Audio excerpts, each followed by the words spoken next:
guys, it's Melanie. Welcome back. I hope your day's off to a great start. Today's video is going to be a little bit more of a chit chat style.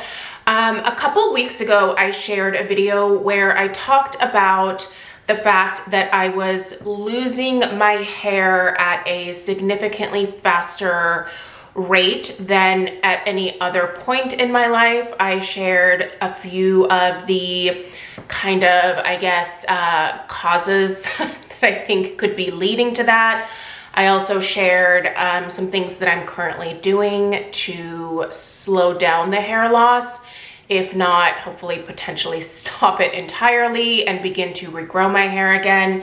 I actually have a couple of new items that I incorporated since that video, actually based off of some of your suggestions. So I want to use today's video to give you an update on the things that I've decided to incorporate in addition, but to also update you about how my doctor's appointment went when I went to talk to my physician about getting on HRT or hormone replacement therapy because of my perimenopause symptoms. So I think I'll go ahead and start with just the update on the things that I decided to add in, because that's going to be a little bit faster than the conversation of how it went with my doctor. So, all right. So one of the things that I heard a few times, both in the comments on my video, but then also over on Instagram DMs. Some of you are so sweet and sent me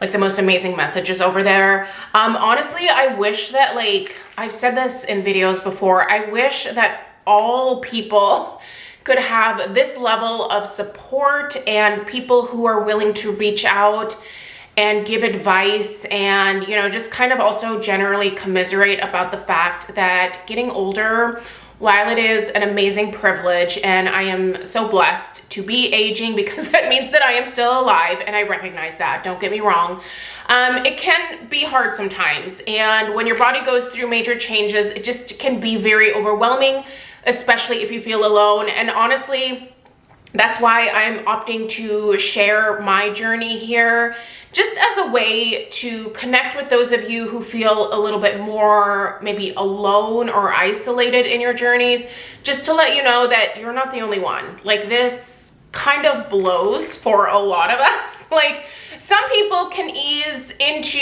perimenopause and just be dandy, you know, nothing really changes for them.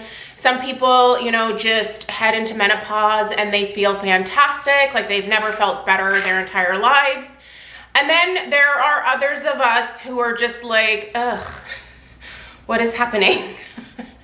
Make it all stop. So anyway, I hope that this helps those of you who are feeling kind of alone feel a little bit less alone, because just based off of like what I've gotten, there are so many women that deal with this, and I just don't think it's talked about openly enough. Like, I think a lot of women are still embarrassed to bring up a lot of their symptoms and what's going on. I don't know, I don't care anymore. Like, I've talked about so much stuff here on YouTube. I'm very forthcoming. I'm very honest about all of the things that, you know, I do.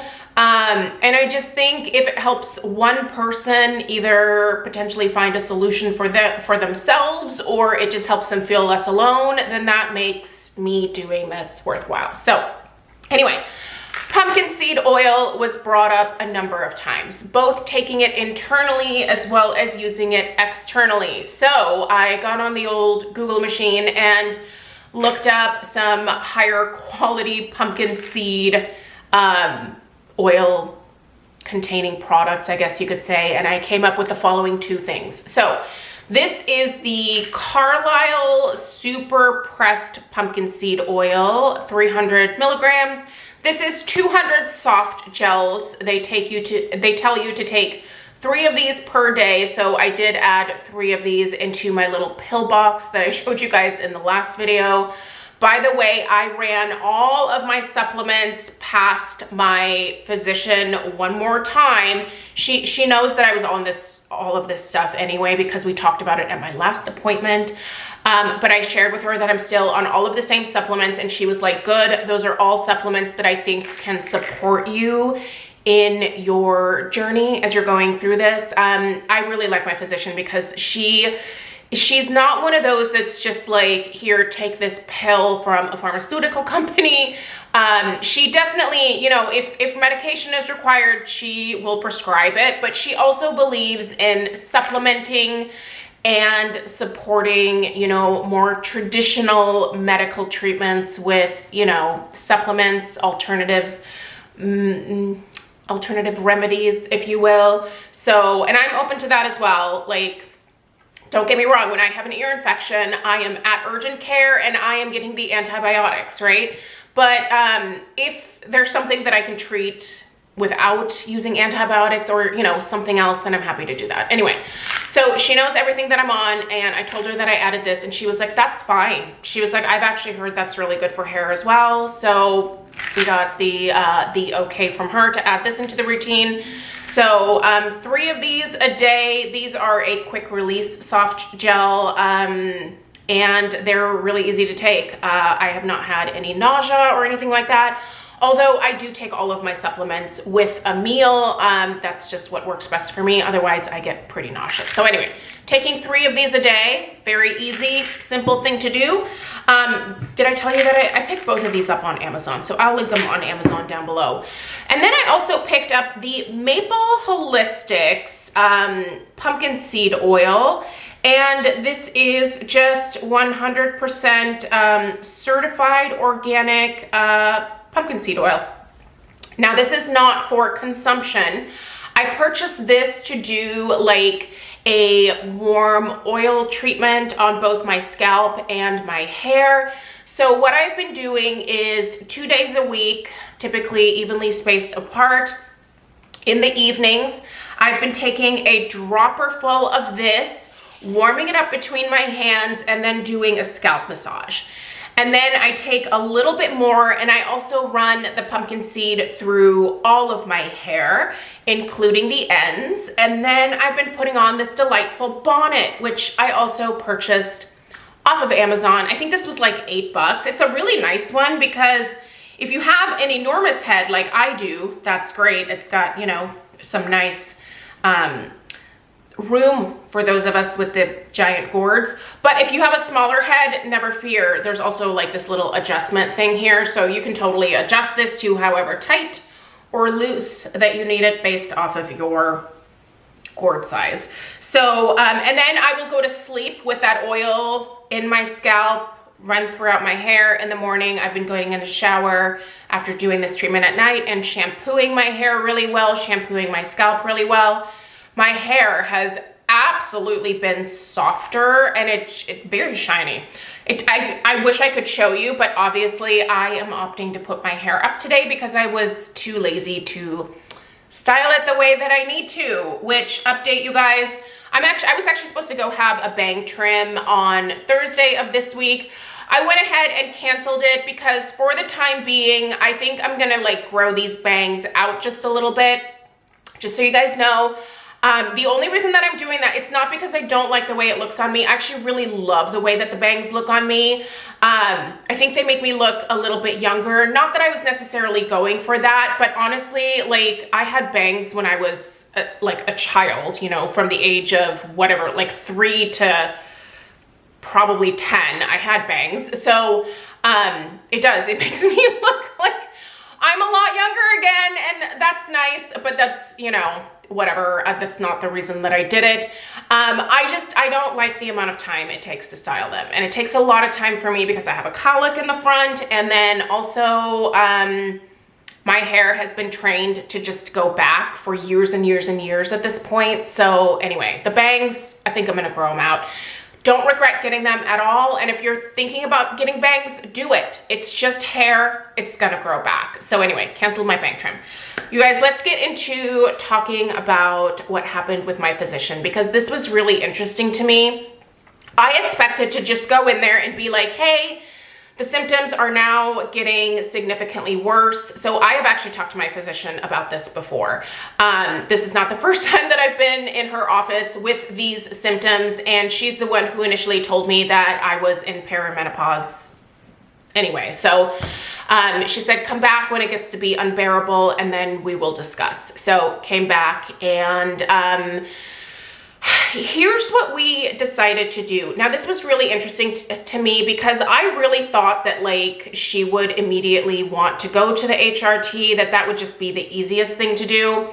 But she's a little bit more conservative when it comes to just prescribing things willy-nilly. Her approach is that she likes to treat some of these symptoms first to see if I can get some relief from the grouchiness and the grumpiness that honestly, I'm in a foul mood all the time. I know I look pretty happy here on camera, but I have to admit that some days, honestly, it's a little bit hard for me to look like I'm in a good mood, because just deep down inside, for whatever reason, I just always am grouchy and filled with rage. I don't act on that rage, but it is tempting sometimes, and I have never been that kind of person. Like, I just am very mild-mannered. I'm pretty easygoing. Like, I feel like all of my friends would be like, yeah, she's chill, you know? Like, I just exist. I don't, like, go out of my way to be an ass to other people, you know? Like, I'm just here trying to, like, live my life and do it to the best of my ability, right? So, but this, like, just constant, incessant need to like just want to be mean to people because I don't have the patience for anything anymore. That's really what it boils down to, is I no longer have the patience for anything. I try to save what little patience I have left for my daughter and my husband, so they are not, you know, the constant target of my perimenopause symptoms. But it is getting harder for me. Also, sleeping has been really difficult. Obviously, other things like nausea, dealing with you know, fluctuating weight, which for a while there, I was actually losing weight, but in the last couple of, I would say, months, I have packed on weight that I should not have packed on because I haven't changed my eating or exercise habits at all. In fact, I would say I've been eating less than normal just because of like the random waves of nausea that I'm dealing with. But now, just again, in the last couple months, I'm now also gaining weight on top of it. When I got on the scale, I was kind of blown away by the number. Wasn't expecting to see that. So it just kind of like, it all piles on, right? Like it's just, and seems to be very sudden, but to be perfectly honest, this has been going on for a couple years. Like for a couple years now, I have felt off. I haven't felt quite right. And so anyway, what did she decide would be best course of action for me? So because HRT does come with some risks, she wanted me to try to treat the symptoms first. So to treat the symptoms of my my mood, my anger issues, my just my mental fog, my inability to maintain just a normal sense of like brain function. She is putting me on the lowest therapeutic dose of Paxil, which is an SSRI. I am not new to antidepressants. I have been on them before in my life during really stressful times. I don't personally love being on them, but this is a significantly lower dose. It's also a different I used to be on Celexa. This is a completely different brand. A lot of them, you know, work in a similar manner, but sometimes the brands can differ greatly in terms of their effects on your body. So the lowest possible therapeutic dose of Paxil to deal with the, you know, just the rage, the brain stuff, all of that. And then because I've been having such trouble sleeping, she also prescribed trazodone for me to take on the evenings where I'm really, really struggling. Most nights I'm able to fall asleep by around midnight, 1 in the morning, and then stay asleep at least until 6:30. But there are also a lot of nights where I don't fall asleep until closer to 2, and then I wake up at 3:30. and then I go back to sleep, and then I wake up at 4:30, and then I go back to sleep, and then 6:30 rolls around, which is kind of my normal wake up time. And then at that point, I'm just awake, right? And it's not enough sleep. It's just not enough. So I will now also have the trazodone. HRT. So she asked me to give this new routine of the trazodone for the sleepless nights and the Paxil every day for at least a minimum of the next 6 weeks to see how that affects me. And if I am still feeling like garbage, she said, I will absolutely prescribe you the lowest therapeutic dose of HRT. For her, she has, now this is only anecdotal evidence that she has based off of patients that she has seen. She sees a lot of women. This is actually why I chose this specific doctor, because she is amazing. She also, this woman talked to me for like 45 minutes. Like, we had a serious conversation about this. And I definitely took her advice to heart after, you know, kind of really listening to her talk it out. But she did have 2 women in her, I think she's been practicing for just over 12 years now. In her 12 years, she has had 2 women that she has put on HRT that did end up getting breast cancer that was actually caused or maybe not necessarily caused by the HRT, but the HRT definitely made the breast cancer worse. So if you are not familiar, there are absolutely risks with hormone replacement therapy. It's a lot of the same risks that you deal with when you're on birth control. So there is a risk of stroke. There are lots of other risks as well. But definitely the risk of potentially feeding a cancer that is either something that you're genetically predisposed to, which I'm not, or feeding a cancer that just popped up out of nowhere in terms of breast cancer. HRT feeds breast cancer like nobody's business. And so for her, even though I don't have a family risk, she is still hesitant to put me on it. She also said she does not like for her patients to be on it for more than 10 years at a time. And once that 10 years is up, you do have to wean yourself off of HRT. And she said that can be a bumpy ride. So for her, she would like for me to be on it for the shortest amount of time if possible. So if she can get me into the perimenopause years, maybe by like a couple or a few more years, then she would feel much more confident about me taking the HRT for a shorter amount of time. You know, menopause is going to kick in at some point, probably potentially in my early 50s. It could be sooner, but you just never know, right? Like, this can be a long ride for some women, and it can be an extremely short ride for some women. And for her personally, at her comfort level, based on what she's seen, she would rather treat the symptoms as long as possible versus going on HRT almost immediately. Now, a lot of you are on HRT and you really love it. And, you know, I think if your physician thought that that was the safest thing for you to do, then you should be on that. You know all the risks anyway. For me, I'm going to go ahead and take her little challenge. I'm going to take the Paxil. I'm going to take the trazodone. I'm going to see how I feel in 6 weeks. And if I'm still not feeling better, I do think that I will ask her to call in the HRT. I do not have a history of breast cancer in my family. I also, by the way, don't have any thyroid issues. I know a lot of you were saying that I need to have my thyroid checked. In fact, I'm going today to have blood work done again that she scheduled. The appointment was just yesterday. So I'm going today at 2 o'clock to go have my blood work taken. They always check my thyroid. They also, for me, they check prolactin levels because I mentioned this in my last video. I have a tumor on my pituitary gland. And that, luckily, that does not exclude me from taking HRT. That was honestly one of my fears, was that because of my prolactinoma, that there was a chance that maybe I shouldn't be on HRT, but she said that's completely fine. That is not something that we have to worry about.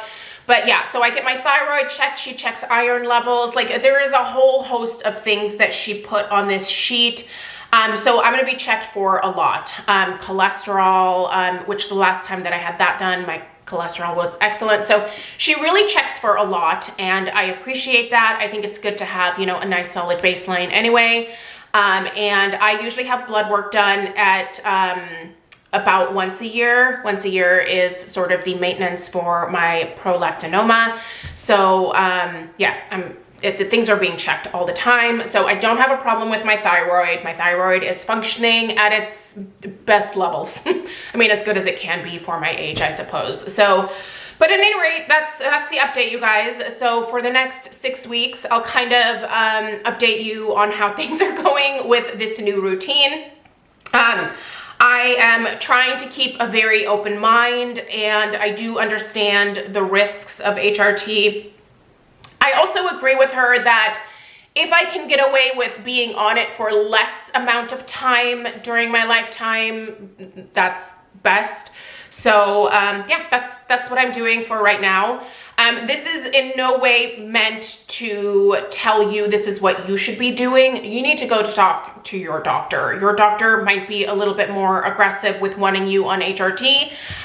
Your doctor might want to try some other things first. Maybe they will also want to try treating the symptoms. I don't know, but I think there's a lot of different approaches out there, and I happen to really trust my doctor. She listens to me. She allowed me to ask all of the questions. I feel very confident in her. I feel confident in this treatment plan for the time being. And I look forward to hopefully coming back here in maybe 6 to 7 weeks and just being like, hey guys, guess what?